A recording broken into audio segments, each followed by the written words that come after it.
Chère population des Abîmes, vous avez dû apprendre avec un certain étonnement sur les médias et les réseaux sociaux la démission de M. Claudel Deloumo, adjoint au maire de la ville des Abîmes, de la majorité municipale des Abîmes. Moi, je n'ai pas été étonné puisque ça fait belle lurette depuis les élections législatives que nous savons qu'après avoir confié et promis à Rosan Roduel, candidat de la Frappe, son soutien aux élections législatives, M. Claudel Deloumo soutenait en réalité en cachette M. Servat à la députation, a même apprêté ses locaux et animant même des réunions d'organisation de campagne en faveur de M. Servat, ce qui est un peu déloyal quand même. Il aurait tout simplement dû déclarer qu'il soutient M. Servat. Ça n'aurait pas changé grand-chose pour moi quant à son appartenance à la majorité municipale. Mais il a préféré le secret, le complot. Et c'est M. Servat lui-même qui a eu l'occasion de me confier que M. Deloumo n'était plus avec moi. Ok. Mais je le savais déjà. Et depuis ces élections législatives, c'est régulièrement qu'ils complotent avec M. Servat pour tenter de me déstabiliser. C'était pour moi un secret de polichinelle. Les choses donc se confirment publiquement. Je regrette ce faisant que M. Deloumo n'ait pas daigné m'appeler ou me demander un entretien pour me le signifier personnellement. Ça aurait été sans doute plus correct de sa part, plutôt que je l'apprenne sur un WhatsApp qui circule et ou sur RCI ce matin. Mais enfin, chacun son style, chacun son éducation.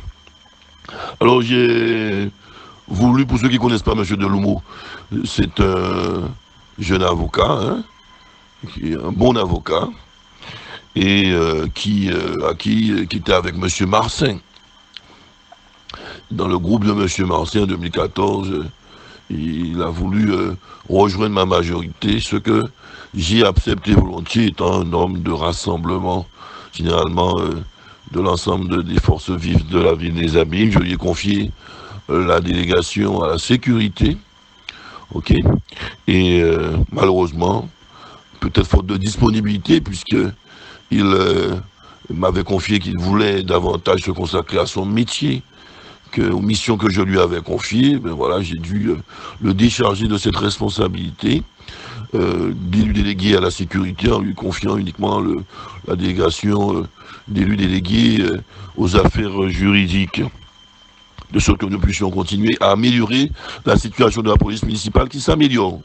Et contrairement à ces allégations, nous sommes certes à 45, mais policiers municipaux, que ce chiffre ayant donc augmenté sous ma mandature, mais nous l'apportons, il y a beaucoup plus, puisque nous avons des policiers qui attendent leur agrémentation, ok, pour pouvoir intégrer la police municipale, et l'agrémentation, le rapport sous-préfet dernièrement, dépend de l'État.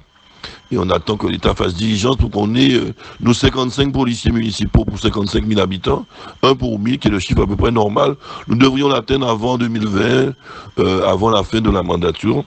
De même, nous avions 0 vidéoprotection sous Marseille, l'ancien maire, et bien aujourd'hui, nous sommes déjà à 45, hein, vidéoprotection également, et nous allons encore davantage dépasser sans doute les 60 avant la fin de la mandature. Je rappelle à M. Deloumo que la sécurité est en amélioration, même s'il reste beaucoup à faire sur le territoire des Abîmes, et que la sécurité ne dépend pas que de la ville des Abîmes, mais c'est une coproduction avec l'État, la gendarmerie, les communes avoisinantes, Gosier, Pointe-à-Pitre, Abîmes, avec qui nous travaillons toute intelligence. Ok, bon, s'il avait participé davantage aux réunions de coproduction de sécurité dans le cadre de sa délégation, naguère, il aurait sans doute mieux appréhendé cet état des choses. Enfin, c'est pas grave. Alors, ce que je disais, depuis, bon, on sait donc ce rapprochement avec M. Servat, dont il se défend aujourd'hui, donc c'est pas sincère. C'est pas honnête, n'a qu'à dire qu'il est avec Servat, qu'il est déjà en manigance avec Servat. On lui a promis sans doute, comme à beaucoup d'autres, un poste de député. Si un tel devenait maire, il pourrait peut-être être député, puisqu'il voulait être député. Je le sais, il me l'a un peu confié après les élections législatives. Ok? Non, mais n'a qu'à le dire, je veux être député, donc je veux être servant.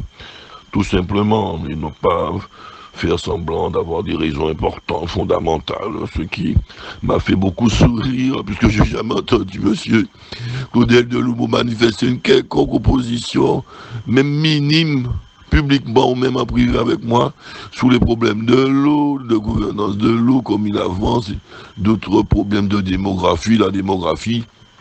La population des Abîmes a diminué de 5000 depuis ces dernières années, parce que c'est la plus peuplée. Mais toutes les communes pratiquement de la Guadeloupe, à part quelques-unes ont diminué en population pour des raisons diverses. Migration importante de nos jeunes vers la métropole, notamment. La recherche d'emploi, baisse de la natalité, donc c'est un phénomène général qui ne touche pas que les abîmes, hein, et les abîmes en plus ont un problème de disponibilité foncière pour des nouvelles opérations immobilières, on est un peu contraint, et donc mais aujourd'hui ce sont les communes autour qui ont plus de fonciers qui vont bénéficier de la possibilité de donner un logement à leurs habitants, c'est-à-dire le Lamentin, la population augmente, le Mornalo tout près de chez nous, etc. Donc les gens cherchent à se loger au plus près des abîmes, faute de pouvoir habiter aux abîmes, puisqu'on ne peut plus sacrifier nos terres agricoles et nos mornes, etc., nos paysages pour construire des logements. Donc on arrive à saturation, on améliore le parc existant, c'est rénovation Ben Erachi, on va attaquer Vieux-Beau, etc., le sud-est de la ville des Abîmes, on continue la rénovation du Résier, de Grand Camp du Bourg, tout le monde le voit, tout le monde le sait, peut-être à part M. Delhomo qui est aveugle, il y a pire, aveugle que celui qui ne veut pas voir pour des ambitions personnelles. Ok? On connaît déjà, tout le monde voit, et tout le monde envie beaucoup d'ailleurs la ville des Abîmes. Ok? Donc en réalité, ok, M. Delhomo a décidé tantôt de quitter la ville des Abîmes où il avait installé son local professionnel. C'est son droit le plus absolu. Ok, il ne peut pas en même temps dire que les Abîmes se vident de leur population et lui-même ne pas contribuer à consolider la population aux Abîmes en leur offrant une offre en prestation libérale. C'est dommage, il a choisi d'aller développer Bemao en installant son cabinet à Bemao. C'est son droit. Au moins, il est toujours à Cap Excellence, c'est déjà pas mal pour moi, président de Cap Excellence. Ok, il va peut-être pu aller plus loin encore des Abîmes. Mais enfin, on ne peut pas faire la leçon au maire des Abîmes, mais en même temps ne pas lui-même être militant de la cause abîmienne en continuant à développer ses activités professionnelles aux Abîmes. Au moment où nous avons rénové le bourg des Abîmes, qui devrait faciliter encore son cabinet quand il était aux Abîmes. Mais c'est son droit, encore une fois, de vouloir aller ailleurs qu'au niveau de la vie des Abîmes. Nous sommes en démocratie. Enfin, la vraie raison, je pense, que du départ de Monsieur Delhomo Claudel, bon, en dehors des ambitions électives personnelles, c'est le fait que j'ai pas pu, ou j'avais pas encore répondu positivement à sa demande concernant son épouse, qui voulait faire travailler à Cap Excellence, c'est son droit, mais j'ai beaucoup de demandes, mon cher Claudel Delhomo, et bon, peut-être qu'à un moment donné, ça serait venu, mais bon, je peux pas non plus obtempérer au quart de tour à chaque fois qu'un élu me demande une situation professionnelle pour un proche, etc. Donc il y a d'autres habitants qui demandent aussi à travailler. Son épouse travaillait déjà, elle voulait une promotion au sein de Cap Excellence, en intégrant Cap Excellence. Bon, moi je veux bien, mais bon, je sais qu'il me le reproche beaucoup, hein. Il ne va pas le dire en public, mais je pense que c'est un reproche pour lui fondamental. Désolé, mon cher Claudel, de n'avoir pas pu satisfaire les désignateurs de ta charmante épouse. En tout cas, je te souhaite, Claudel, bon vent et bonne réussite auprès de M. Servat que tu as rejoint, même si tu t'en caches, ce qui n'est pas très sincère. Et nous continuerons avec les élus de la majorité municipale qui ont manifesté d'ailleurs leur loyauté, leur fidélité lors de la dernière réunion de la frappe. Même ceux qui ne sont pas à la frappe, nous continuerons avec ceux qui le veulent bien, les nouveaux, nombreux qui veulent rejoindre notre équipe, à développer la ville des Abîmes et vers le rayonnement, vers l'excellence, qui n'est pas l'opulence, mais qui consiste à faire mieux avec des ressources de plus en plus limitées. Si ces amis du gouvernement donnaient plus vite l'agrémentation à nos policiers, ben, tous ceux qui sont en attente seraient déjà intégrés, qui porteraient le chiffre, le nombre de policiers de façon plus importante au niveau de la ville des Abîmes. Et donc, si ces amis du gouvernement avaient nous aidé davantage plutôt que de diminuer les dotations globales de fonctionnement qui ont diminué de 30% depuis 2008, on aurait plus vite sans doute dans de nombreux dossiers.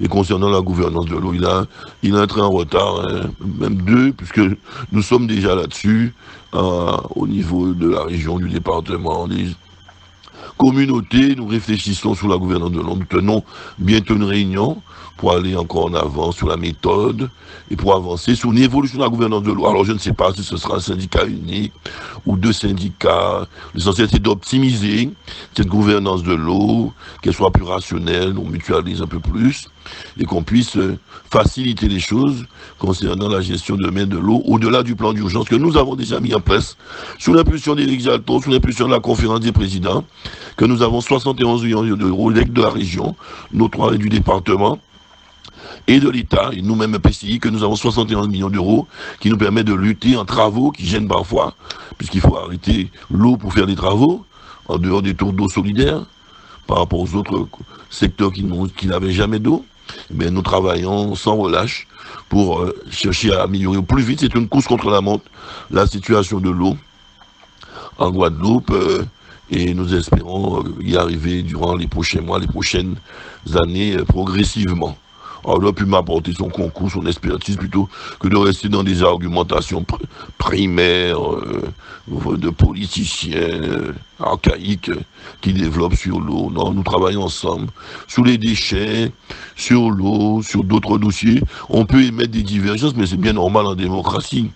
Mais généralement, nous arrivons à nous entendre sur l'essentiel. On s'est entendu sur le plan d'urgence. On s'entendra sur l'évolution de la gouvernance, même si on va défendre quelques intérêts de nos mandants et ne pas tout sacrifier non plus. Parce que nous devons répondre aux abîmes, mais aussi en point 3 sur ce dossier. OK, et tout en développant l'intégralité de cette problématique sur l'ensemble de l'archipel guadeloupéen. Voilà. Alors, bon vent à Claudel de Loumo.